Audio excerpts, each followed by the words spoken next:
சென்னை மாநகரில் குற்றச்செயல்களில் ஈடுபடுவோரை பிடிக்க தனிப்படை அமைக்கப்பட்டுள்ளது. இந்நிலையில் சென்னை ஓட்டேரி பகுதிகளில் பேருந்துகளில் செல்போன் திருடும் கும்பலை இணை ஆணையர் மனோகரன் தலைமையிலான காவல்துறையினர் கைது செய்துள்ளனர். இது தொடர்பாக நமது செய்தியாளர் முருகன் தரும் கூடுதல் தகவல்களை தற்போது காணலாம்.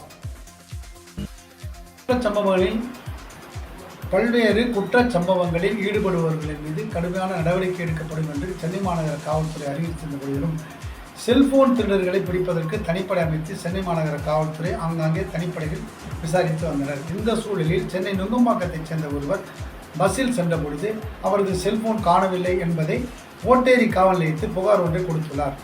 நுங்கம்பாக்கத்தில் ஏறப்பட்ட அந்த பேருந்து ஓட்டேரி அருகே சென்ற பொழுது அந்த பெண் தனது செல்போன் காணாமல் போனதை பார்த்துவிட்டு உடனடியாக ஓட்டேரி காவல் நிலையத்தில் புகார் ஒன்றை தந்துள்ளார்.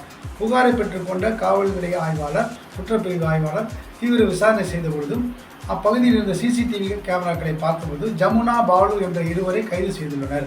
அவர்களிடம் விசாரித்ததன் பேரில் மேலும் இருவர் கைது செய்யப்பட்டு 4 நபர்கள், அதாவது சென்னை மாநகரில் பல்வேறு பகுதிகளில் செல்போன்களை திருடுவது மட்டுமே இவர்களது நோக்கமாக கொண்டு செயல்பட்டிருக்கிறார்கள் என்று தெரிய வந்துள்ளது.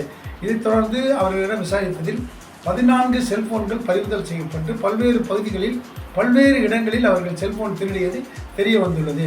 திருடப்பட்டுள்ள செல்போன்கள் அனைத்தும் சீஸ் பண்ணப்பட்டு உரியவரிடம் ஒப்படைப்பதற்காக யார் புகார்கள் கொடுக்கப்பட்டிருக்கிறார்கள் என்பதை அவர்கள் பார்த்து வருகிறார்கள். அதே சமயத்தில் மீட்கப்பட்டுள்ள மொபைல் ஃபோன்கள் அனைத்துமே ஒரு சில மொபைல் ஃபோன்கள் மிகவும் விலை உயர்ந்த ஃபோன்களாகவும் திருடுகின்ற ஃபோன்களை எடுத்து சென்று 1000, 2000க்கு விட்டுவிட்டு சென்று விடுவதாகவும் போலீசார் விசாரணையில் தெரிய வந்துள்ளது. தொடர்ந்து செல்போன் திருடர்களை பிடிப்பதற்கு மாநகர காவல்துறை துரித நடவடிக்கை எடுக்க வேண்டும் என்று மாநகர காவல்துறை ஆணையர் வலியுறுத்தியுள்ளார். செய்திகளுக்காக ஜி. முருகன்.